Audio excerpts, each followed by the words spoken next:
ನಮಸ್ಕಾರ ಎಲ್ಲರಿಗೂ ಬೆಳಗಿನ ಶುಭೋದಯ ರೀ. ಎಲ್ಲರೂ ಹೆಂಗದಿರಿ? ಆರಾಮದಿರೇನು? ನಾವು ಆರಾಮದೀವಿ ನೋಡ್ರಿ. ನೀವು ಎಲ್ಲರೂ ಆರಾಮದ್ರಿ ಅಂತೇಳಿ ಭಾವಿಸ್ತಾ ಇವತ್ತಿನ ಲಾಗ್ನ ಸ್ಟಾರ್ಟ್ ಮಾಡೋನು ಬರ್ರಿ. ಇವತ್ತು ಮಂಗಳವಾರ ಬೆಳಗ್ಗೆ ಟೈಮ್ 7 ಗಂಟೆ ಆಗೈತೆ ನೋಡ್ರಿ. ಫಸ್ಟಿಗಿದ್ರೆ ಸ್ವಲ್ಪ ತಲೆಗೆ ಎಣ್ಣೆ ಹಚ್ಕೊಂಡು ತಲೆ ಸ್ನಾನ ಮಾಡ್ಬೇಕು. ಇವತ್ತು ಭೋಗಿ ಹಬ್ಬನ ಆಚರಣೆ ಮಾಡ್ತೀವಲ್ರಿ, ಹಂಗಾಗಿ ಅದಕ್ಕಾಗಿ ಸ್ವಲ್ಪ ತಲೆಗೆ ಎಣ್ಣೆನ ಹಚ್ಕೋಬೇಕಂತೇಳಿ ಎಣ್ಣೆನೂ ಬಿಸಿ ಮಾಡಿ ಇಟ್ಟಿದ್ದೀನಿ ರೀ. ಎಲ್ಲ ಸೋಸಿದ್ದು ಬಟ್ಲಿಗೆ ಹಾಕಿ ಇಡಬೇಕು. ಮತ್ತು ಇವತ್ತೇನಿಲ್ಲ, ಭೋಗಿ ಮತ್ತು ಸಂಕ್ರಮಣ ದಿವಸ ನಮ್ಮ ಕಡೆ ಎಳ್ಳು ಹಚ್ಕೊಂಡು ಜಳಕ ಮಾಡ್ತಾರೆ. ಅಂದರೆ ಒಬ್ಬೊಬ್ಬರು ಕಡೆ ಒಂದೊಂದು ಪದ್ಧತಿ ಇರುತ್ತಲ್ರಿ. ಕೆಲವೊಬ್ಬರು ಸಂಕ್ರಮಣ ದಿವಸ ಹಚ್ಕೊತಾರೆ. ನಮ್ಮ ಕಡೆ ಏನೈತಲ್ರಿ, ಹೆಣ್ಮಕ್ಳು ಭೋಗಿ ದಿವಸ ಎಣ್ಣೆ ಸ್ನಾನ ಮಾಡಬೇಕು, ಗಂಡು ಮಕ್ಕಳು ಸಂಕ್ರಮಣ ದಿವಸ ಎಣ್ಣೆ ಸ್ನಾನ ಮಾಡ್ಬೇಕಂತ ಹೇಳ್ತಾರೆ. ಹಂಗಾಗಿ ನಾನಿದ್ರೆ 2 ದಿವಸ ಮಾಡ್ತಿದ್ರೆ, ಅವತ್ತು ಮತ್ತು ಭೋಗಿ ದಿವಸ ಮತ್ತು ಸಂಕ್ರಮಣ ದಿವಸ ಅಂದರೆ ಸ್ವಲ್ಪ ಕೈ ಕಾಲಿಗೆ ಎಣ್ಣೆ ಮತ್ತು ತಲೆಗೆ ಎಣ್ಣೆ ಹಚ್ಕೊಂಡು ಆಮೇಲೇನಿಲ್ಲ ಎಳ್ಳು ಮತ್ತು ಸ್ವಲ್ಪ ಕೊಬ್ಬರಿ ಎಣ್ಣೆ ಮತ್ತು ಸ್ವಲ್ಪ ಅರಿಶಿನ ಹಾಕಿ ಮಿಕ್ಸಿಗಾದ್ರೂ ಹಾಕಿಬಿಟ್ಟು ಅದನ್ನ ಪೇಸ್ಟ್ ಮಾಡಿ ತೊಗೋಬೋದು. ಇಲ್ಲ ಕಲ್ಲಾಗ ಕುಟ್ಬಿಟ್ಟಾದ್ರೂ ಅದನ್ನ ಪೇಸ್ಟ್ ಮಾಡಿ ಕೈ ಮೈಗೆಲ್ಲ ಹಚ್ಕೊಂಡು ಜಳಕ ಮಾಡೋದ್ರಿ. ಅಂದರೆ ಭೋಗಿ ಹಬ್ಬನ ಈ ಥರ ಆಚರಣೆ ನಾವು ಮಾಡ್ತೀವಿ. ಅಂದರೆ ನಾವು ಸಣ್ಣವ್ರು ಹಿಡ್ಕೊಂಡು ಇದೇ ಥರ ನೋಡ್ಕೊಂಡು ಬಂದಿದ್ದು ಮತ್ತು ಆಚರಣೆ ಮಾಡಿದ್ದು. ಹಾಗಾಗಿ ನಾನು ಅದನ್ನೇ ಫಾಲೋ ಮಾಡೋದು ನೋಡಿರಿ. ನಿಮ್ಮ ಕಡೆ ನೀವು ಯಾವ ರೀತಿ ಭೋಗಿ ಹಬ್ಬನ ಸೆಲೆಬ್ರೇಷನ್ ಮಾಡ್ತೀರಿ ಅಂತ ಕಮೆಂಟ್ ಬಾಕ್ಸ್ ಒಳಗೆ ಹೇಳ್ರಿ. ಈಗಿದ್ರೆ ನಾನು ಕೊಬ್ಬರಿ ಎಣ್ಣೆನೂ ಬಿಸಿ ಮಾಡಿಬಿಟ್ಟು ಸೋಸಿ ಬಟ್ಲಿಗೆ ಹಾಕಿ ಇಟ್ಟಿದ್ದೀನಿ ರೀ. ಮತ್ತು ಈ ಕಡೆ ಏನಿಲ್ಲ, ಒಂದು ಸಣ್ಣ ಬಟ್ಲಷ್ಟು ಎಳ್ಳು ಮತ್ತು ಅದಕ್ಕೆ ಸ್ವಲ್ಪ ಅರಿಶಿನ ಪುಡಿ ಮತ್ತು ಕೊಬ್ಬರಿ ಎಣ್ಣೆ ಹಾಕಿಬಿಟ್ಟು ಮಿಕ್ಸಿಗೆ ಹಾಕಿ ಪೇಸ್ಟ್ ಮಾಡಿ ಇಟ್ಟಿದ್ದೀನಿ ನೋಡಿರಿ. ಕೈ ಮೈಗೆಲ್ಲ ಹಚ್ಕೊಂಡು ಜಳಕ ಮಾಡಬೇಕು. ಅಂದರೆ ನಮ್ಮ ಕಡೆ ಈ ಥರ ಮಾಡ್ತಾರಲ್ಲ, ಹಾಗಾಗಿ ವರ್ಷ ಇದೇ ಥರ ನಾವು ಹಬ್ಬನ ಆಚರಣೆ ಮಾಡೋದು. ಈಗಿದ್ರೆ ಜಳಕ ಎಲ್ಲ ಮುಗಿಸ್ಬಿಟ್ಟು ಫಸ್ಟಿಗಿದ್ರೆ ನಾನು ಹೊಸ್ಲ ಎಲ್ಲ ಕ್ಲೀನ್ ಮಾಡ್ಕೊಂಡೇ ಜಳಕಕ್ಕೆ ಹೋಗಿದ್ದೆ ರೀ. ಜಳಕ ಎಲ್ಲ ಮುಗಿಸ್ಕೊಂಡು ಬಂದು ರಂಗೋಲಿ ಹಾಕಿದ್ರಾಯ್ತಂತೆ. ಈಗಿದ್ರೆ ಜಳಕ ಮುಗಿಸ್ಕೊಂಡು ಬಂದು ಫಸ್ಟಿಗೆ ರಂಗೋಲಿ ಹಾಕಿಬಿಟ್ಟು ಇನ್ನಿದ್ರೆ ಅಡುಗೆ ಕೆಲಸ ಮಾಡ್ಬೇಕು ನೋಡ್ರಿ. ಇವತ್ತು ಸಜ್ಜಿ ರೊಟ್ಟಿ ಮತ್ತು ಬಜ್ಜಿ ಪಲ್ಯ ಎಲ್ಲ ಮಾಡಿಬಿಟ್ಟು ನಮ್ಮ ಕಡೆ ದೇವ್ರ ನೈವೇದ್ಯನ ಹಿಡಿಯೋದ್ರಿ.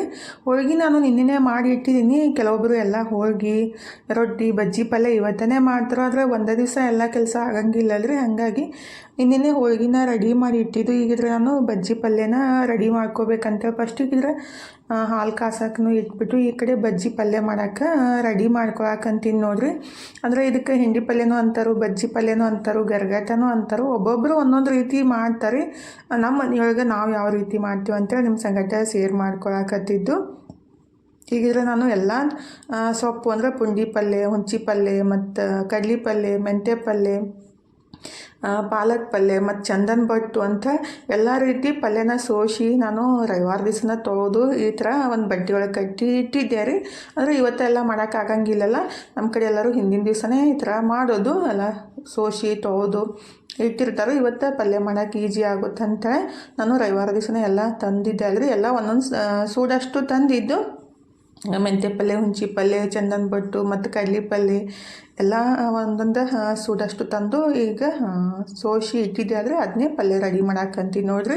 ಮತ್ತು ಕಾಳು ಅಷ್ಟೇ, ಹಸಿ ಕಾಳು, ಕಡ್ಲಿ ಕಾಳು, ಅವರಿ ಕಾಳು ಅವನು ಎಲ್ಲ ಬಿಡಿಸ್ಬಿಟ್ಟೇ ಇಟ್ಟಿದ್ದೆ. ಮತ್ತು ನೆನೆಸಿ ಮೂಗ್ನಿ ಕಾಳು, ಹೆಸರು ಕಾಳು ಮತ್ತು ಹುರುಳಿ, ಅಲಸಂದಿ ಎಲ್ಲನೂ ಒಂದು ಮುಟ್ಗಿ ಅಷ್ಟೇ ಹಾಕಿದ್ದೆ ರೀ. ಹಾಕಿ ಅವನು ನೆನೆಸಿ ಇಟ್ಟಿದ್ದೆ. ನಾನು ಹುರಿದ್ಬಿಟ್ಟು ಹಾಕ್ತಾರೋ, ನಾನು ಈ ಸಲ ನೆನೆಸ್ಬಿಟ್ಟು ಮಾಡಿದ್ದು. ಅಂದರೆ ದರ್ಸಲ ನಾನು ಎಲ್ಲ ಕಾಳನ್ನ ಹುರಿದು ತೊಳೆದು ಕುದಿಸಿಬಿಟ್ಟು ಮಾಡ್ತಿದ್ದೆ. ಹಾಗಾಗಿ ಸ್ವಲ್ಪ ಲೇಟ್ ಆಗ್ತಿತ್ತು. ಇವತ್ತೇನೈತಂದರೆ ನೆನೆಸ್ಬಿಟ್ಟು ಮೊಳಕೆ ಹಾಯಿಸಿದ ಮೇಲೆ ಎಲ್ಲ ತರಕಾರಿ ಸಂಗಟ ಜಲ್ದಿ ಬೆಂದು ಬಿಡ್ತಾವಲ್ಲ, ಅದಕ್ಕಾಗಿ ನೆನೆಸಿ ಮೊಳಕೆ ಹಾಯಿಸಿ ಇಟ್ಟಿದ್ದಾರೆ. ಎಲ್ಲನೂ ಕುಕ್ಕರ್ಗೆ ಹಾಕಿದ್ದೀನಿ. ಅಂದರೆ ನಮ್ಮ ಮನೆ ಒಳಗಿರೋ ತರಕಾರಿ, ಸೊಪ್ಪು, ಕಾಳು ಕಡಿ ಎಲ್ಲನೂ ಹಾಕಿಬಿಟ್ಟು ಇವತ್ತು ಪಲ್ಯ ಮಾಡೋದು. ಗರ್ಗಟ ಅಥವಾ ಬಜ್ಜಿ ಪಲ್ಯ ಅಂತಾರೆ ನಮ್ಮ ಕಡೆ ರೀ. ನಿಮ್ಮ ಕಡೆ ಏನಂತಾರಂತ ಕಮೆಂಟ್ ಬಾಕ್ಸ್ ಒಳಗೆ ರೀ. ಅಂದರೆ ನಮ್ಮ ಬಿಜಾಪುರ ಒಳಗೆ ಕೆಲವೊಂದು ರೀತಿ ಅಂತಾರೋ, ಹಂಗಾಗಿ ಹಾಕತ್ತಿದ್ದೆ ಅಷ್ಟೇ ರೀ. ಈಗಿದ್ರೆ ನಾನು ಎಲ್ಲ ಕಾಳನ್ನೂ ಹಾಕಿದ್ದೀನಿ ಮತ್ತು ಎಲ್ಲ ಸೊಪ್ಪನ್ನೂ ಹಾಕಿದ್ದೀನಿ. ಅಂದರೆ ಕೆಲವೊಂದು ಇರ್ಲಿಕ್ಕೆ ಅಂದರೆ ನಡೀತೈತಿ, ಎಷ್ಟಿರುತ್ತಲ್ರಿ ಅಷ್ಟೆಲ್ಲ ಹಾಕಿಬಿಟ್ಟು ಮಾಡೋದು. ಅಂದರೆ ಇದು ಪಲ್ಯ ಮಾತ್ರ 2-3 ದಿವಸ ತಿನ್ಬೇಕು ರೀ. ಇದು ಮಾಡೋ ಮುಂದಾಗ ಏನು ಅನ್ಸಂಗಿಲ್ಲ, ಮಾಡಿ ಆದಮೇಲೆ ತಿಂದ್ರಿ ಅನ್ನೋದಾಗುತ್ತೆ. ಒಂದು ದಿವಸ ಚಲೋ ಅನಿಸುತ್ತೆ, 2 ದಿವಸ 3ನೇ ದಿವ್ಸಕ್ಕೆ ಒಲ್ಲ ಅನ್ಸೋಕೆ ಸ್ಟಾರ್ಟ್ ಆಗುತ್ತೆ. ಆದ್ರೂ ಮಾಡೋ ಪದ್ಧತಿ ಇರುತ್ತಲ್ರಿ. ಮಾಡಲೇಬೇಕಾಗುತ್ತೆ. ಎಲ್ಲ ಇಷ್ಟಿಷ್ಟು ಅಂದ್ಕೊಳ್ಳಿ ಅದು ಜಾಸ್ತಿ ಕ್ವಾಂಟಿಟಿ ಒಳಗೆ ಆಗುತ್ತೆ. ಈಗ ಒಂದು ಕುಕ್ಕರ್ ಆಲ್ರೆಡಿ ತುಂಬಿತು ಅಂದರೆ ಅದು ಸೊಪ್ಪೆಲ್ಲ ಕರಗಿಬಿಟ್ಟು ಅರ್ಧ ಆಗುತ್ತೆ. ಆದರೆ ನಾನು ಎಲ್ಲ ಸ್ವಲ್ಪನೇ ಹಾಕಿದ್ದು ಮತ್ತು ಜಾಸ್ತಿ ಆಗುತ್ತಂತ ಸ್ವಲ್ಪ ಕಾಲೆಲ್ಲ ನೆನೆಸಿಟ್ಟಿದ್ದು ಎತ್ತಿಟ್ಟೇರಿ ಅಂದರೆ ಮತ್ತು ಫ್ರೆಶ್ ಬೇಕಂದ್ರೆ ಮಾಡೋಕ್ಕೆ ಬರುತ್ತಂತೆ. ಈಗಿದ್ರೆ ಸೊಪ್ಪು, ತರಕಾರಿ, ಮೂಲಂಗಿ, ಸೌತೆಕಾಯಿ, ಕ್ಯಾರೆಟು ಮತ್ತು ಅವರೆಕಾಯಿ, ಕುಂಬಳಕಾಯಿ, ಬದ್ನೆಕಾಯಿ, ಬಟಾಟಿ ಮತ್ತು ಬಾಳೆಹಣ್ಣು ಒಬ್ರು ಹಾಕ್ತಾರೋ, ನಾನು ಬಾಳೆಹಣ್ಣು ಹಾಕಕ್ಕೆ ಹೋಗಿಲ್ಲ ರೀ. ಮತ್ತು ಕಡ್ಲಿದೆಲ್ಲ ನಾನು ಸುಲಿದಿಟ್ಟಿದ್ದೆಲ್ಲ ಅವ್ರೆಕಾಳು ಸಂಗಟ ಅದಕ್ಕೆ ಹಾಕಿದ್ದು. ಈಗ ಎಲ್ಲ ತರಕಾರಿ ಸೊಪ್ಪು ಎಲ್ಲ ಹಾಕಿದ್ಮೇಲೆ ಸ್ವಲ್ಪ ಉಪ್ಪು, ಸ್ವಲ್ಪ ಅರಿಶಿನ ಪುಡಿ ಮತ್ತು 1-2 ಗ್ಲಾಸಷ್ಟು ನೀರು ಹಾಕಿಬಿಟ್ಟು ಒಂದು 4-5 ವಿಷಲ್ ಕೂಗಿಸ್ಬೇಕಾಗುತ್ತೆ ರೀ. ಈಗ ಎಲ್ಲ ಹಾಕಿಬಿಟ್ಟು ನೀರನ್ನು ಹಾಕಿ ಕುಕ್ಕರ್ನ ಮುಚ್ಚಿ ಒಂದು 4-5 ವಿಷಲ್ ಆಗೋ ತನಕ ಬಿಟ್ಟಿದ್ದೆ ನೋಡಿರಿ. ಈ ಕಡೆನೆಲ್ಲ ಸ್ವಲ್ಪ ಚಹಾ ಮಾಡಿಕೊಂಡು ನಮ್ಮ ಮನೆಯವ್ರಿಗೆ ಕೊಟ್ಟು ನಾನು ಕುಡಿದ್ರೈತಂತ ಚಹಾ ರೆಡಿ ಮಾಡಕ್ಕಂತೀನಿ ನೋಡಿರಿ. ಟೈಮ್ 9:30 ಆಗೇ ಹೋಯಿತು. ಆ್ಯಕ್ಚುಲಿ ನಾನು ಅಡುಗೆನೇ ಮಾಡ್ಬೇಕಂತ ಅಂದ್ಕೊಂಡಿದ್ದೆ. ನನ್ನ ಮಗಳಿಗಿದ್ರೆ ಚಹಾ ಅಷ್ಟೇ ನಾನು ಮಮ್ಮಿ ನಾನು ನಾಷ್ಟ ಮಾಡ್ತೀನಿ ಅಂದರೆ ಹೊಸವಾಗೈತೆ ನನಗೆ ಅಂತ ಅನ್ನಕತ್ತಿದ್ಲು. ಅಂದ್ರೆ ಕೆಲವೊಂದು ಸಲ ಹೆಂಗೆ ಗೊತ್ತೇ ಅಂದರೆ ಅಡುಗೆ ಮಾಡಿಟ್ಟು ಊಟ ಮಾಡು ಅಂತ ಹೇಳ್ತಾ ಇರ್ತೀನಿ. ಅವಾಗ ಹೊಸು ಇರಂಗಿಲ್ಲ ರೀ ನಮ್ಮ ಮನೆಯವರಿಗೆ ಮತ್ತು ನಮ್ಮ ತಂದೆಗೆ. ಅಡುಗೆ ಮಾಡ್ಲಾರ್ದಾಗ ಮಾತ್ರ ಜಾಸ್ತಿ ಹೊಸವಾಗ್ಬಿಡುತ್ತೆ. ನಾನು ಡೈರೆಕ್ಟಾಗಿ ಅಡುಗೆನೇ ಮಾಡಿಬಿಡ್ಬೇಕು ಮತ್ತು ನಾಷ್ಟ ಮಾಡಿಬಿಟ್ಟು ಮತ್ತು ಅಡುಗೆ ಅದಕ್ಕೆ ಮಾಡೋದಂತ ನಾನು ಅಂದ್ಕೊಂಡಿದ್ದೆ. ಇಲ್ಲ ನಾನೇ ನಾಷ್ಟಕ್ಕೆ ರೆಡಿ ಮಾಡ್ತೀನಂತ ಇವತ್ತು ತಾನು ಉಪ್ಪಿಟ್ಟು ಮತ್ತು ಚುಮ್ಮರಿ ರೆಡಿ ಮಾಡಿಲ್ಲ ನೋಡಿರಿ ನಾಷ್ಟಕ್ಕೆ. ಉಪ್ಪಿಟ್ಟಕ್ಕಂತೂ ಏನು ಹಾಕಿತ್ತಿಲ್ಲ, ಬರೀ ಮೆಣಸಿನ್ಕಾಯಿ ರವೆ ಅಷ್ಟೇ ಹಾಕಿದ್ಲು. ಅದನ್ನೇ ಅನ್ನಕತ್ತಿದ್ದೆ. ಸ್ವಲ್ಪ ಕೊತ್ತಂಬರಿ, ಸ್ವಲ್ಪ ಉದ್ದಿನಬೇಳೆ ಎಲ್ಲ ಹಾಕಬೇಕಿಲ್ಲ, ಟೇಸ್ಟ್ ಆಗ್ತಿತ್ತಂತೇಳಿ. ಇಲ್ಲ ನಮ್ಗೆ ಹಂಗೆ ಇಷ್ಟ ಅಂತ ಅನ್ನಕತ್ತಿದ್ಲು. ಒಟ್ಟು ಮಾಡಿ ಬಿಡವ ಚಲೋ ಆಗೈತಿ, ಒಳ್ಳೆ ಕೆಲಸ ಮಾಡಿ ಅಂತ ನಾವು ಎಲ್ಲರೂ ನಾಷ್ಟ ಮಾಡಕ್ಕಂತೀವಿ ನೋಡಿರಿ. ತನೋ ಮಾಡಿದ್ದು ಉಪ್ಪಿಟ್ಟು ಮತ್ತು ಚುಮ್ಮರಿ ಅವ್ರಿಗೆ ನಮ್ಮ ಮನೆಯವ್ರಿಗೆ ಹಾಕಿಕೊಟ್ಟು ನಾನು ಪ್ಲೇಟ್ ಹಚ್ಕೊಂಡು ನಾಷ್ಟ ಮಾಡಕ್ಕಂತೀನಿ ನೋಡಿರಿ. ಎಲ್ಲರೂ 3 ಮಂದಿ ಕುಂತು ನಾಷ್ಟ ಎಲ್ಲ ಮುಗಿಸ್ಬಿಟ್ಟು ಈಗಿದ್ರೆ ಅದು ಕುದ್ಸಾಕೆ ಇಟ್ಟಿದ್ದೆ ಅಲ್ರಿ, ಅದು ಒಂದು 4-5 ವಿಷಲ್ ಆಗಿತ್ತು. ತಣ್ಣಗಾದ್ಮೇಲೆ ಇನ್ನು ಇದಕ್ಕೆ ಒಗ್ಗರಣೆದು ಮಾಡ್ಕೋಬೇಕಾಗುತ್ತೆ ರೀ ಬಜ್ಜಿ ಪಲ್ಯಕ್ಕೆ. ಹಾಗಾಗಿ ಫಸ್ಟಿಗೆ ನಿತ್ಲ ಒಂದು ಚಮಚ ಅಥವಾ ಹುಟ್ಟನ ತೊಗೊಂಬಿಟ್ಟು ಈ ರೀತಿ ಚಲೋತ್ನಾಗೆ ಮುಗ್ಸ್ಕೊಂಡ್ಬಿಡ್ಬೇಕು ರೀ. ಒಬ್ಬೊಬ್ಬರು ಫುಲ್ ಅಳಸ್ ಮಾಡಿಬಿಟ್ಟು ಫುಲ್ ಅಂದರೆ ಸೊಪ್ಪು ಜಾಸ್ತಿ ಹಾಕಿರ್ತಾರೋ, ಕಾಳು ಜಾಸ್ತಿ ಹಾಕಿರಲ್ಲ. ನಾವು ಸ್ವಲ್ಪ ಕಾಳು ಮತ್ತು ಸೊಪ್ಪು ಎರಡು ಕೂಡನೇ ಮಿಕ್ಸ್ ಮಾಡಿರ್ತೀನಿ. ಹಾಗಾಗಿ ಸ್ವಲ್ಪ ಮುಗ್ಸ್ಕೊಂಡ್ಬಿಟ್ಟು ಆಮೇಲೆ ಲಾಸ್ಟಿಗೆ ಏನಿತ್ತಲ್ಲ ಒಂದು ಬಟ್ಲಷ್ಟು ಶೇಂಗಾ ಮತ್ತು ಎಳ್ಳು ಹಾಕ್ಬೇಕು ರೀ. ಅಂದರೆ ಇಷ್ಟ ಇದ್ರೆ ಹಾಕ್ಬೋದು, ಆದರೆ ಎಳ್ಳು ಮತ್ತು ಶೇಂಗಾ ಬಳಸೋದು ಚಲೋ ಅಲ್ರಿ, ಟೇಸ್ಟೂ ಇರುತ್ತೆ.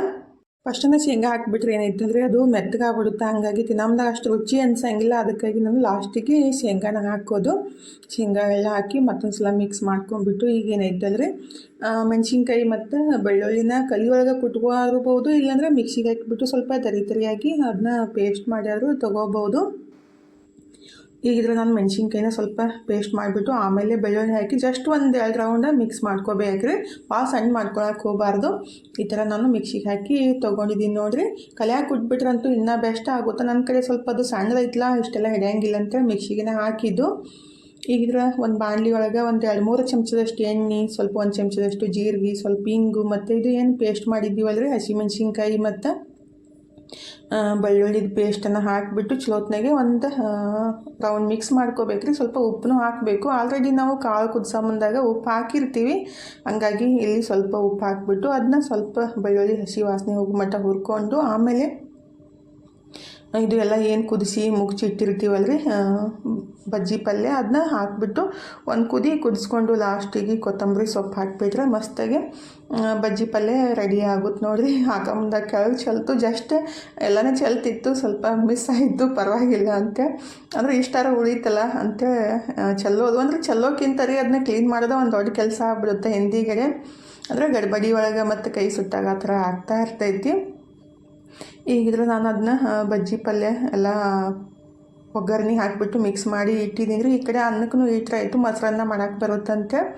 ಅನ್ನಕ್ಕೂ ಇಟ್ಬಿಟ್ಟು ಈ ಕಡೆ ಬಜ್ಜಿ ಪಲ್ಯ ಒಂದು ಸ್ವಲ್ಪ ಕುದ್ದಾದ್ಮೇಲೆ ಲಾಸ್ಟಿಗೆ ಕೊತ್ತಂಬರಿ ಸೊಪ್ಪು ಹಾಕಂತೀನಿ ನೋಡಿರಿ. ಹಾಕಿಬಿಟ್ಟು ಮಿಕ್ಸ್ ಮಾಡಿಬಿಟ್ರಾಯ್ತು, ಮಸ್ತಾಗಿರೋ ಬಜ್ಜಿ ಪಲ್ಯ ರೆಡಿ ಆಗುತ್ತೆ ನೋಡಿರಿ. ನಾವಂತೂ ಈ ಥರ ಮಾಡ್ತೀವಿ. ಇದು 2-3-4 ದಿವಸ ಆಗುತ್ತೆ, ಜಾಸ್ತಿನೇ ಆಗಿಬಿಡುತ್ತೆ. ಅಂದರೆ ಸ್ವಲ್ಪ ಕ್ವಾಂಟಿಟಿ ಒಳಗೆ ಮಾಡಬೇಕಂತ ಎಡ್ಸಲ ಅಂದ್ಕೊಂಡೆ, ಆದ್ರೂ ಎಲ್ಲ ಇಷ್ಟಿಷ್ಟು ಅಂದ್ಕೊಳ್ಳಿ ಅದು ಇಷ್ಟ ಆಗೇ ಬಿಟ್ಟು ನೋಡಿರಿ. ಒಂದು ಬೊಗೋಣಿ ಫುಲ್ ತುಂಬೇ ಬಿಡ್ತು. ಈಗ ಮಸ್ತಾಗೆ ರೆಡಿಯಾಗೈತೆ ನೋಡಿರಿ. ಇನ್ನು ಅದನ್ನ ಎತ್ತಿಟ್ಬಿಟ್ಟು ಇನ್ನು ರೊಟ್ಟಿ ಮಾಡೋ ಕೆಲಸ ನೋಡ್ರಿ. ಅಂದರೆ ಇವತ್ತು ಸಜ್ಜಿ ರೊಟ್ಟಿ ಮತ್ತು ಬಜ್ಜಿ ಪಲ್ಯ ದೇವ್ರಿಗೆ ನೈವೇದ್ಯ ಮತ್ತು ನಮಗೂ ಉಣ್ಣೋಕ್ಕಾಗುತ್ತಲ್ಲ. ಅಂದರೆ ಪದ್ಧತಿ ಏನಿರುತ್ತಲ್ಲ ಅದನ್ನ ಬಿಡಾಕೆ ಹೋಗಬಾರ್ದು. ಹಂಗೆ ಆಚರಣೆ ಮಾಡ್ಕೊತ ಹೋದ್ರೆ ಮುಂದಿನವರು ಆಚರಣೆ ಮಾಡ್ತಾರೆ, ಹೋಲ್ ಬಿಡು ಅವೇನು ಪದ್ಧತಿ ಅಂತ ಬಿಟ್ಕೊತ ಹೋದಾಗೇನಿತ್ಲ ಎಲ್ಲ ಪದ್ಧತಿಗಳು ಆಲ್ಮೋಸ್ಟ್ ಎಲ್ಲ ಹಾಗೆ ಹಾಕಂತವ್ರಿ. ಅದಕ್ಕಾಗಿ ನಾವು ಎಷ್ಟು ಆಗುತ್ತೋ ಅಷ್ಟು ಪದ್ಧತಿಗಳನ್ನ ಆಚರಣೆ ಮಾಡಬೇಕು. ಈಗಿರೋ ಬಜ್ಜಿ ಪಲ್ಯನೂ ರೆಡಿ ಮಾಡಿಟ್ಟು ಸಜ್ಜಿ ರೊಟ್ಟಿ ಅಷ್ಟು ಮಾಡಿಬಿಟ್ರೆ ಆಯಿತು, ಆಲ್ಮೋಸ್ಟ್ ಕೆಲಸ ಮುಗ್ದಂಗೆ ನೋಡಿರಿ. ಅಂದರೆ ಸ್ವಲ್ಪ ಸಜ್ಜಿ ರೊಟ್ಟಿ ಒಂದು 15-20 ಆಗ್ತಿರ್ಬೇಕು ಅಷ್ಟೇ. ಹಿಟ್ಟು ಕಲಿಸಿದ್ದೀನಿ, ನನ್ನ ಕೈ ಸ್ವಲ್ಪ ದೊಡ್ಡದನ್ನ ಐತಿ, ಎಲ್ಲರೂ ಅಂತಾರು ಸ್ವಲ್ಪ ಕೈ ದೊಡ್ಡದನ್ನ ಐತಿ. ನಮ್ಮ ಮನೆಯವರು ಅದನ್ನೇ ಅನ್ನಕತ್ತಿದ್ರು, ಎಷ್ಟು ಮಾಡಾಕಂತಿ ಸ್ವಲ್ಪ ಮಾಡಿಬಿಡು ಮೊದಲೇದು ಸ್ವಲ್ಪ ಅದಾವ ಅಂತ ಅನ್ನಕತ್ತಿದ್ರು. ಇವೇನು ರೊಟ್ಟಿ ಇದ್ರೆ ಹಾಳಾಗಂಗಿಲ್ಲಲ್ರಿ. ನಮ್ಮ ಮನೆಯವ್ರಿಗೆ ಎಷ್ಟೇ ರೊಟ್ಟಿ ಮಾಡಿ ಇಟ್ರು ಎಲ್ಲ ದಿನ ಚಂತನ ಒಂದಿಷ್ಟು ವಯಸ್ಸಿನ ನಾಯಿಗೆಲ್ಲ ಹಾಕಿಬಿಟ್ಟು ಕಾಲಿನೇ ಮಾಡಿಬಿಡ್ತಾರೆ. ಹಾಗಾಗಿ ಈಗ ಜಾಸ್ತಿನೇ ಮಾಡಿದ್ದು, ಸ್ವಲ್ಪ ದಪ್ಪನ ಒಂದು 4-5 ಮಾಡಿಡು, ನಾಯಿಗೆ ಹಾಕಕ್ಕೆ ಬರುತ್ತೆ, ಸುಮ್ಮನೆ ಯಾಕೆ ಕೈ ನುಸ್ಕೊಂತಿ ಅಂತ ಅನ್ನಕತ್ತಿದ್ರು. ಅಂದರೆ ಎಷ್ಟು ತೆಳ್ಳಗೆ ಮಾಡಾಕತ್ತಿ ಕೈ ನುಸ್ತಾವಂತ ಅನ್ನಕತ್ತಿದ್ರು. ಅಂದರೆ ಮನ್ಯಾಗಿದ್ರೆ ಆ ಥರ ಅಂತಿರ್ತಾರೆ. ಹೊರಗಡೆ ಹೋದ್ರೆ ಎಷ್ಟೇ ಕೆಲಸ ಮಾಡಿಬಿಟ್ರು ಏನು ಅನ್ಸಂಗಿಲ್ಲ. ಆದರೆ ಮನ್ಯಾಗಿದ್ದಾಗ ನಾವು ಕೆಲಸ ಮಾಡಮ್ದು ಅವ್ರಿಗೆ ಸ್ವಲ್ಪ ಎಷ್ಟು ಮಾಡ್ತಾರೆ ಬಿಡಪ್ಪ ಅಂತ ಅನಿಸ್ತಿರ್ತೈತಿ. ಹಾಗಾದ್ರೆ ಇಷ್ಟು ರೊಟ್ಟಿ ಆಗ್ಯಾವ. ಈಗ ಅದನ್ನೇ ಎಣ್ಸಾಕತ್ತಿದ್ರು ನಮ್ಮ ಮನೆಯವರು, ಇಷ್ಟು ಆಗ್ಯಾವು ಸಾಕ್ಬಿಡು, ಇನ್ನು ನಾಯಿಗಷ್ಟು ಮಾಡಿಬಿಡು, ಮತ್ತಿಲ್ಲಾಂದ್ರೆ ಇವತ್ತು ತೆಳ್ಳನ ರೊಟ್ಟಿನೇ ಹಾಕಬೇಕಾಗುತ್ತೆ, ಮತ್ತು ನಿನಗೆ ಸಿಟ್ಟು ಬರ್ತೈತಿ ತೆಳ್ಳನ ರೊಟ್ಟಿ ಹಾಕ್ಬಿಟ್ರೆ ಅಂತ ಅನ್ನಕತ್ತಿದ್ರು. ಹಾಗಾಗಿ ಸ್ವಲ್ಪ ತೆಳ್ಳನು ಸ್ವಲ್ಪ ಒಂದು 5-6 ದಪ್ಪನ ರೊಟ್ಟಿನೂ ಮಾಡಿ ಇಟ್ಬಿಟ್ಟು ಹೇಗಿದ್ರೆ ನಾನು ಮೊಸರನ್ನ ರೆಡಿ ಮಾಡಾಕಂತೀನಿ ನೋಡಿರಿ. ಅಂದರೆ ಮೊಸರನ್ನ ನಮ್ಮ ಕಡೆ ಮೊಸರನ್ನೂ ಅಂತಾರೆ ಮತ್ತು ಹುಳಿ ಅನ್ನ ಅಂತಾರೆ, ಅಂದರೆ ಹುಳ್ಬಾನ್ ಅಂತಾರೆ. ನಾವು ಈ ಥರ ಮಾಡೋದ್ರಿ. ಅಂದರೆ ಮೊಸರನ್ನ ಅಂದರೆ ಒಂದು ಸಲ ಮೊಸರು ಹಾಕಿಬಿಟ್ಟು ಕಲಸಿ ಅದಕ್ಕೆ ಒಗ್ಗರಣೆ ಹಾಕಿ ಮಾಡೋದು, ಅದು ಮೊಸರನ್ನ ರೀ. ಇದೇನೈತಲ್ಲ ಹುಳ್ಬಾನ್ ಅಂತೀವಿ ನಾವು. ಅದಕ್ಕೇನೈತಲ್ಲ ಅನ್ನ ಮೆತ್ತಗೆ ಕುದಿಸ್ಕೊಂಡು ತೊಗೋಬೇಕಾಗುತ್ತೆ. ಅನ್ನ ಯಾವಾಗಲೂ ಭಾಳ ಗಂಜಿ ಥರ ಇರಬೇಕು, ಅಂದರೆ ಬೆಣ್ಣೆ ಥರ ಮೆತ್ತಗಿರಬೇಕು. ಅದಕ್ಕೇನಿತ್ತಲ್ಲ ಒಂದು ದೊಡ್ಡ ಬಟ್ಲಷ್ಟು ಹಾಲು ಹಾಕಬೇಕು. ಫಸ್ಟಿಗೆ ಹಾಲು ಹಾಕಿ ಚಲೋತ್ನಾಗ ಕೈಲೇ ಈ ಥರ ಮಿಕ್ಸ್ ಮಾಡ್ಕೋಬೇಕು. ಅಂದರೆ ಏನಕ್ಕ ನೀವು ಚಮಚಲ್ಲಿ ಮಿಕ್ಸ್ ಮಾಡಿಬಿಟ್ಟು ಕೈಲಿ ಯಾಕೆ ಮಿಕ್ಸ್ ಮಾಡಾಕತ್ತೀರ ಅಂತ ಅನ್ಬೋದು ನೀವು. ಆದರೆ ಕೈಲೇ ಮಿಕ್ಸ್ ಮಾಡಿದಾಗ ಅದು ಪರ್ಫೆಕ್ಟಾಗಿ ಆಗೋದ್ರಿ. ಒಂದು ಕೆಲಸ ಹಾಗೆ ಇರುತ್ತೆ, ಕೈಲೇ ಮಾಡಿದಾಗನ ಸರಿ ಅನ್ಸೋದ್ರಿ. ಈಗಿದ್ರೆ ಒಂದು ಬಟ್ಲಷ್ಟು ಹಾಲು ಹಾಕಿ ಚಲೋತ್ನಾಗ ಅನ್ನ ಎಲ್ಲ ಮಿಕ್ಸ್ ಮಾಡಿಬಿಟ್ಟು ಆಮೇಲೆ ಒಂದು ಬಟ್ಲಷ್ಟು ಮೊಸರು ಹಾಕಿಬಿಟ್ಟು ಈ ಥರ ಚಲೋತ್ನಾಗೆ ಮಿಕ್ಸ್ ಮಾಡಬೇಕ್ರಿ. ಈ ರೀತಿ ಮೊಸರನ್ನ ಮಾಡಿದಾಗ ಏನಿಲ್ಲ ಬೆಣ್ಣೆ ಥರ ಸಖತ್ತಾಗಿರುತ್ತೆ ರೀ. ಸಣ್ಣ ಮಕ್ಕಳು ಹಿಡ್ಕೊಂಡು ದೊಡ್ಡವ್ರಿಗೂ ಇಷ್ಟ ಆಗುತ್ತೆ, ಅಷ್ಟು ಟೇಸ್ಟಾಗಿರುತ್ತೆ. ಇದಕ್ಕೇನು ಜಾಸ್ತಿ ಇನ್ಗ್ರೀಡಿಯೆಂಟ್ಸನ್ನು ಹಾಕಂಗಿಲ್ಲ ಖರೆ, ಆದರೂ ಟೇಸ್ಟ್ ಮಸ್ತ್ ಇರುತ್ತೆ ನೋಡಿರಿ. ಒಂದು ಬಟ್ಲಷ್ಟು ಗಟ್ಟಿ ಹಾಲು, ಒಂದು ಬಟ್ಲಷ್ಟು ಗಟ್ಟಿ ಮೊಸರು ಎಲ್ಲ ಹಾಕಿ ಚಲೋತ್ನಾಗಿ ಮಿಕ್ಸ್ ಮಾಡಿಬಿಟ್ಟು ರುಚಿಗೆ ಎಷ್ಟು ಬೇಕಷ್ಟು ಉಪ್ಪು ಮತ್ತು ಸ್ವಲ್ಪ ಶುಂಠಿನ ತುರಿದು ಹಾಕಿದ್ದೀನಿ ರೀ. ಮತ್ತು ಕುಟ್ಟಿದ ಬೆಳ್ಳುಳ್ಳಿ, ಕೊತ್ತಂಬರಿ ಸೊಪ್ಪು ಅಷ್ಟೇ ರೀ. ಇದಕ್ಕೇನು ಒಗ್ಗರಣೆ ಅದೇನು ಹಾಕಂಗಿಲ್ಲ. ಇಷ್ಟ ನೋಡಿರಿ. ಅಷ್ಟು ಹಾಕಿಬಿಟ್ಟು ಚಲೋತ್ನಾಗಿ ಮಿಕ್ಸ್ ಮಾಡಿಬಿಟ್ರಾಯ್ತು. ಮಸ್ತಾಗಿರುವ ಬೆಣ್ಣೆ ಥರ ಇರೋ ಮೊಸರನ್ನ ರೆಡಿ ಆಗುತ್ತೆ ನೋಡಿರಿ. ಅಂದರೆ ಹುಳ್ಬಾನ್ ಅಂತೀವಿ ನಾವು. ಈಗಿದ್ರೆ ಅದನ್ನೂ ರೆಡಿ ಮಾಡಿ ಎತ್ತಿಟ್ಬಿಟ್ಟು ಇನ್ನು ಸ್ವಲ್ಪ ತರಕಾರಿ ಎಲ್ಲ ಕಟ್ ಮಾಡಿಬಿಟ್ಟು, ಅಂದರೆ ಸಲಾಡ್ ಎಲ್ಲ ರೆಡಿ ಮಾಡ್ಕೋಬೇಕಲ್ರಿ. ಹಾಗಾಗಿ ಕ್ಯಾರೆಟ್, ಸೌತೆಕಾಯಿ ಮ್ಯಾಲಿನೆಲ್ಲ ಹೆಚ್ಕೊಂಡ್ಬಿಟ್ಟು ಕಟ್ ಮಾಡಿ ಇಡಾಕಂತೀನಿ ನೋಡಿರಿ. ಸಜ್ಜಿ ರೊಟ್ಟಿ ಸಂಗಟ ಈ ಥರ ಎಲ್ಲ ಇದ್ರೂ ಮತ್ತು ನೈವೇದ್ಯಕ್ಕೂ ಅಷ್ಟೇ ರೀ. ಸಜ್ಜಿ ರೊಟ್ಟಿ ಸಂಗಟ ಮೆಂತ್ಯ ಪಲ್ಯ, ಸೌತೆಕಾಯಿ, ಮೂಲಂಗಿ ಇವತ್ತು ಎಲ್ಲನೂ ದೇವ್ರ ಮುಂದಿಟ್ಟು ದೇವ್ರಿಗೆ ನಮಸ್ಕಾರ ಮಾಡಿಬಿಟ್ಟೇ ಊಟ ಮಾಡೋದು. ಹಾಗಾಗಿ ಎಲ್ಲನೂ ಫೈನಲಿ ರೆಡಿ ಮಾಡಿದೆ ನೋಡಿರಿ. ಇವಾಗ ಸಮಾಧಾನ ಆಯಿತು. ಆ್ಯಕ್ಚುಲಿ ಮಸಾಲ ರೈಸ್ ಒಂದು ಮಾಡಬೇಕಂದಿದ್ದೆ, ತನು ಇದ್ರೆ ಬ್ಯಾಡ್ರಿ ಮಮ್ಮಿ ನಾನೇ ಮಾಡ್ತಂತ ಅಂದಿದ್ಲು. ಹಾಗಾಗಿ ಮಾಡೋಕ್ಕೆ ಹೋಗಲಿಲ್ಲ ರೀ. ಈಗಿದ್ರೆ ಫಸ್ಟಿಗೆ ಬಜ್ಜಿ ಪಲ್ಯ ಮತ್ತು ಏನು ಮಾಡಿದ್ದೆಲ್ಲ ಮೊಸರನ್ನು, ರೊಟ್ಟಿ, ಹೋಳ್ಗೆ ರೀ. ಅಂದರೆ ಹೋಳ್ಗಿನ ಏನು ಮಾಡಿಟ್ಟಿರ್ತೀವಲ್ಲ ಹೋಳ್ಗೆ ಮತ್ತು ಸಜ್ಜಿ ರೊಟ್ಟಿ ಮಾಡಿದ್ದೆ ಎಲ್ಲನೂ ಹಚ್ಬಿಟ್ಟು ಹಿಂಡಿ ಎಲ್ಲ ಹಚ್ಚಿ ದೇವರಿಗೆ ನೈವೇದ್ಯ ಹೇಳಿದ್ರು. ಮತ್ತು ಸುಲ್ಗಾಯಿ ಮತ್ತು ಬಾರಿಹಣ್ಣು, ಆ್ಯಕ್ಚುಲಿ ಕಬ್ಬನೂ ಇರಬೇಕಿತ್ತು, ಕಬ್ಬು ಎಲ್ಲಿ ಸಿಕ್ಕಿಲ್ಲ ರೀ. ಹಂಗಾಗಿ ಇಷ್ಟನ್ನು ದೇವರಿಗೆ ನೈವೇದ್ಯನ ಇಟ್ಬಿಟ್ಟು ಆಮೇಲೆ ಊಟ ಮಾಡೋದು ನೋಡಿರಿ. ಈಗಿದ್ರೆ ನಮ್ಮ ಮನೆಯವ್ರಿಗೆ ಹೇಳಿದ್ದೆ ನೈವೇದ್ಯ ಮಾಡಿರಿ ಅಂತೇಳಿ. ಹಂಗಾಗಿ ನೈವೇದ್ಯ ಮಾಡಿ ಪೂಜೆನೂ ಮಾಡಾಕತ್ತಿದ್ರು. ನಾನು ಕೈ ಮುಗಿದ್ಬಿಟ್ಟು ಎಲ್ಲ ಒಳ್ಳೇದು ಮಾಡಪ್ಪ, ಎಲ್ಲರಿಗೂ ಒಳ್ಳೇದು ಮಾಡು, ಎಲ್ಲರಿಗೂ ಸುಖ ಶಾಂತಿ ಸಮೃದ್ಧಿ ಕೊಡಲಿ, ಎಲ್ಲರೂ ಇದೇ ಥರ ಹಬ್ಬನ ಸೆಲೆಬ್ರೇಷನ್ ಮಾಡಲಿ ಅಂತ ನಾನು ಭಗವಂತನ ಹತ್ರ ಕೇಳ್ಕೊಂಬಿಟ್ಟು ಇನ್ನು ಊಟ ಸ್ಟಾರ್ಟ್ ಮಾಡಿದ್ದೀವಿ ನೋಡಿರಿ. ಟೈಮ್ 3 ಗಂಟೆ ಹಾಕಿ ಬಂದಿತ್ತು. ತನು ಇದ್ರೆ ನಮ್ಮ ಮಮ್ಮಿನ ಕರ್ಕೊಂಬರ್ತೀನಿ ಅಂತ ತನೂ ಹೋಗಿದ್ಲು. ವೇಟ್ ಮಾಡಾಕತ್ತಿದ್ವಿ ನಾನು ನಮ್ಮ ಮನೆಯವರು. ಫೋನ್ ಹಚ್ಚಿದ ಕೂಡಲೇ ಇಲ್ಲ ಸ್ವಲ್ಪ ಲೇಟ್ ಆಗುತ್ತಾ ನೀವು ಊಟ ಮಾಡಿರಿ ಅಂತ ಅಂದ್ಕೂಡಲೇ ನಮ್ಮ ಮನೆಯವ್ರಿಗೆ ಇಲ್ಲ ನಾನೇ ಪ್ಲೇಟ್ ಹಚ್ಕೊಂತಂತೆ ಅವರು ಪ್ಲೇಟ್ ಹಚ್ಕೊಂಡ್ಬಿಟ್ಟು ನಾನು ದೇವ್ರಿಗೆ ನೈವೇದ್ಯಕ್ಕೆ ಏನು ಇಟ್ಟಿದ್ದರೆ ಅದನ್ನೇ ಪ್ಲೇಟ್ ತೊಗೊಂಡಿದ್ದೆ. ಅಂದರೆ ಹಾಗೆ ಇಟ್ಬಿಟ್ರೆ ಅದು ಮತ್ತು ಮೆತ್ತಗಾಗಿಬಿಟ್ಟಿರ್ತೈತಲ್ರಿ ರೊಟ್ಟಿ, ಮತ್ತು ಯಾರೂ ತಿನ್ನೋಂಗಿಲ್ಲ. ಹಾಗಾಗಿ ನಾನೇ ತಿಂದ್ಬಿಡ್ತೀನಿ ನೈವೇದ್ಯ ಹೇಳಿದಾಗ. ಇಲ್ಲ ಮನೋ ಇದ್ದರೆ ಮನೋ ತಿಂತಿದ್ದಾರೆ. ಈಗಿದ್ರೆ ನಾನು ಮತ್ತು ನಮ್ಮ ಮನೆಯವರು ಇಷ್ಟು ತನಕ ವೇಟ್ ಮಾಡಿಬಿಟ್ಟು ಊಟ ಮಾಡಾಕಂತೀವಿ ನೋಡ್ರಿ. ನಾವು ಬಂದಮೇಲೆ ಉಣ್ತೀವಿ, ನೀವು ಊಟ ಮಾಡ್ರಿ ಅಂತೇಳಿ ನಮ್ಮ ಮಮ್ಮಿನೂ ಅಂದರು ಮತ್ತು ತನೂ ಅಂದ್ಲು.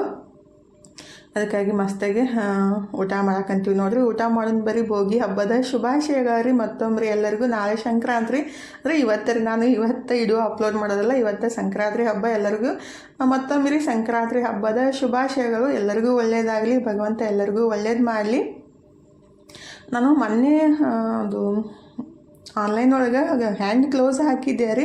ಆ್ಯಕ್ಚುಲಿ ಅದು ಮೆಹಂದಿ ಅಂತ ಹಚ್ಕೊಂಡಾಗ ಏನಿತ್ತಲ್ಲ ಕೈಗೆಲ್ಲ ಕಪ್ಪಾಗ್ಬಿಡುತ್ತೆ. ಹಂಗಾಗಿ ಅದನ್ನೇ ನೋಡ್ತಾ ಇದ್ದೆ, ಭಾಳ ದಿವಸದಿಂದ ತರಿಸ್ಬೇಕಂತೇಳಿ ಒಂದು ಸಲ ಆರ್ಡ್ರ್ ಹಾಕಿದ್ದೆ. ಅದು ನಾವು ಮನ್ಯಾಗ ಇಲ್ಲಾರ್ದಾಗ ಬಂದು ವಾಪಸ್ ಆಗಿತ್ತು ರೀ. ಹಾಗಾಗಿ ಮತ್ತೆ ಆರ್ಡ್ರ್ ಹಾಕಿದ್ದೆ. ನಮ್ಮ ಮನೆಯವ್ರಿದ್ರೆ ಇವನ್ ತೊಗೊಂಡು ಏನು ಮಾಡ್ತಿ ಅಂತ ಅನಾಕತ್ತಿದ್ರು. ಬೇಕಾಗ್ತಾವ ರೀ ಮನೆಯೊಳಗೆ ಇದ್ರೆ ಏನು ಕೆಡಂಗಿಲ್ಲ. 3 ತರಿಸಿದ್ದೆ ರೀ. ಅಂದರೆ 150 ರೂಪಾಯಿಗೆ 3 ಇಲ್ಲಿ ತೊಗೊಳಕೋದ್ರೂ ಅಷ್ಟೇ ಅಮೌಂಟ್ ಆಗುತ್ತಲ್ರಿ. ಅದಕ್ಕಾಗಿ ಆನ್ಲೈನ್ ಒಳಗೆ 150 ರೂಪಾಯಿಗೆ 3 ಹ್ಯಾಂಡ್ ಗ್ಲೌಸ್ ಬಂದು. ಇದು ಪರವಾಗಿಲ್ಲ, ಚಲೋ ಅದಾವೆ, ಅದಕ್ಕೆ ಯೂಸ್ ಆಗ್ತಾವೆ ಅಂಥೇಳಿ ಅದನ್ನೂ ಓಪನ್ ಮಾಡಿ ಇಟ್ಬಿಟ್ಟು ನಮ್ಮ ಮಮ್ಮಿನೂ ಬಂದಿದ್ರೆ. ನಮ್ಮ ಮಮ್ಮಿ ಮತ್ತು ತನೂ ಅಷ್ಟರು ನಮ್ಮ ತಂಗಿ ಮಗಳು ಊಟ ಮಾಡಾಕಂತಿದ್ರು. ಊಟ ಎಲ್ಲ ಮುಗಿಸ್ಬಿಟ್ಟು ಕಬ್ಬಿನ ಹಾಲು ತಂದಿದ್ರು ಮಮ್ಮಿ ಬರೋ ಮುಂದಾಗ್ರಿ. ಅದನ್ನೇ ಗ್ಲಾಸಿಗೆ ಹಾಕಿ ಎಲ್ಲರಿಗೆ ಕೊಟ್ಟು ನಾನು ಕುಡ್ದೆ ನೋಡ್ರಿ. ಸ್ವಲ್ಪ ಹೊತ್ತು ಮಾತು ಹೇಳ್ಕೊಂತೆಲ್ಲ ಕುಂತಿದ್ವಿ ಕಬ್ಬಿನ ಹಾಲು ಕುಡಿದ್ಬಿಟ್ಟು. ಹಾಗಾರಿ ನಮ್ಮ ಸಿದ್ದೇಶ್ವರ ಗುಡಿ ಯಾವ ಥರ ಕಾಣಕತ್ತೈತೆ ಅಂತೇಳಿ ಕೆಲವೊಂದು ಕ್ಲಿಪ್ಸ್ಗಳನ್ನ ಆ್ಯಡ್ ಮಾಡಿದ್ದು ನೋಡೋಕೆ ಎಷ್ಟು ಖುಷಿ ಆಗುತ್ತಲ್ರಿ. ರಿಯಲಾಗಿ ನೋಡಿಬಿಟ್ರೆ ಇನ್ನೂ ಖುಷಿ ಆಗುತ್ತೆ. ಆದರೆ ಇನ್ನೂ ಸಂಜೆ ಮುಂದಾಗ ಹೋಗಿಲ್ಲ ರೀ. ನಾನು ಗುಡಿ ಅಕ್ಕೋರ ಕಡೆಯಿಂದ ವಿಡಿಯೋನ ಬಿಡಿಸ್ಕೊಂಡಿದ್ದು. ನೋಡೋಕೆ ಮಾತ್ರ ಮಸ್ತ್ ಆಗುತ್ತೆ ರೀ. ರಿಯಲಾಗಿ ನೋಡಿಬಿಟ್ರೆ ಜಾಸ್ತಿ ಖುಷಿ ಆಗುತ್ತೆ. ನಮಗೆಲ್ಲ ಹೋಗಿ ಭಾಳ ತನಕ ನಿಂತು ನೋಡೋಕ್ಕಾಗಂಗಿಲ್ಲಲ್ರಿ. ಎಲ್ಲ ನೋಡ್ಬೇಕಂದ್ರೆ ಬೆಳಗ್ಗೆಯಿಂದ ಸಂಜೆ ತನಕ ಆ ಕಡೆನೇ ಹೊರಗಡೆ ಇರಬೇಕು, ಆವಾಗನ ಎಲ್ಲ ನೋಡೋಕೆ ಸಿಗ್ತೈತಿ. ಅಂದರೆ ಭೋಗಿ ದಿವಸ ನಂದಿಕೋಲ ಅಕ್ಕಿ ಕಾಳೆಲ್ಲ ಇರ್ತಾವಲ್ರಿ. ಮತ್ತು ಇವತ್ತು ಪವಿತ್ರ ಅಕ್ಕೋರ್ ಮನೆದು ನಿನ್ನೆ ಸ್ಲ್ಯಾಬ್ ಇತ್ತು ರೀ. ಅದನ್ನೇ ನಮ್ಮ ಕಡೆ ಬೀರುಣಿಗೆ ಅಂತಾರೆ ಸ್ಲ್ಯಾಬ್ ಹಾಕಿದಾಗ ಮತ್ತು ಬಾಗ್ಲ ಕೂಡಿಸಿದಾಗ ಬೀರುಣಿಗೆ ಅಂತ ತರು ಚೂಡ ಮತ್ತು ಹೋಳಿಗೆ ಈ ಥರ ಅದನ್ನ ಕೊಡಾಕೆ ಬಂದಿದ್ರು ನಮ್ಮ ಮನೆಗೆ ರೀ. ಹಂಗಾಗಿ ಅವ್ರ ಸಂಗಟು ಸ್ವಲ್ಪ ಹೊತ್ತು ಮಾತು ಹೇಳಿ ಅವರು ಹೊರಗಿಟ್ರು.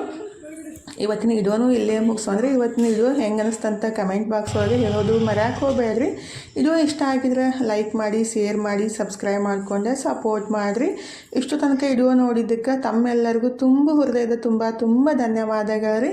ಥ್ಯಾಂಕ್ ಯು ಫಾರ್ ವಾಚಿಂಗ್ ರೀ. ನಮಸ್ಕಾರ ರೀ. ಹೋಗಿ ಬರ್ತೀವಿ ರೀ. ಮತ್ತೆ ಹೊಸ ವ್ಲಾಗ್ ಜೊತೆಗೆ ಸಿಗ್ತೀವಿ ರೀ.